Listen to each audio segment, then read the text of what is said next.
Alright guys, sa mapagpalang araw sa inyong lahat, meron tayong reaction video dito kay Rob Trip, ilang miyembro ng KOJC.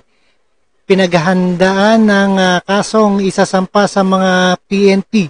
Naghandaan ng ilang miyembro ng KOJC ni Apollo Kibuloy kabilang ang ilang sa legal na counsel nito sa kasong isasampa laban sa kanila ng PNP police. Alright, gaganti yata itong mga KOJC.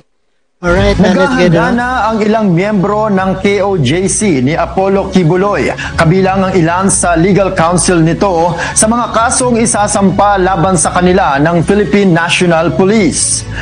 Nauna nang sinabi ng kampo ng PNP na inaayos na nila ang mga dokumento para sa mga kasong obstruction of justice, sedition at direct assault na isasampa nila sa mga miyembro ng KOJC na nagtago kay Kibuloy.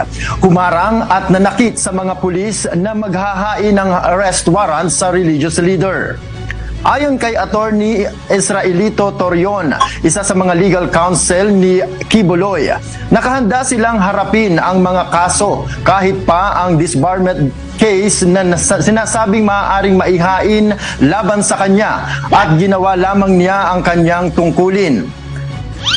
Dagdag pa nito, pakiramdam niya ay gusto lamang ng PNP na gawing miserable ang buhay ng mga miyembro ng KOJC sa pagsasampa ng reklamo. Gayunman, para sa mga miyembro ng KOJC, haharapin nila at sasagutin ang reklamo sa korte.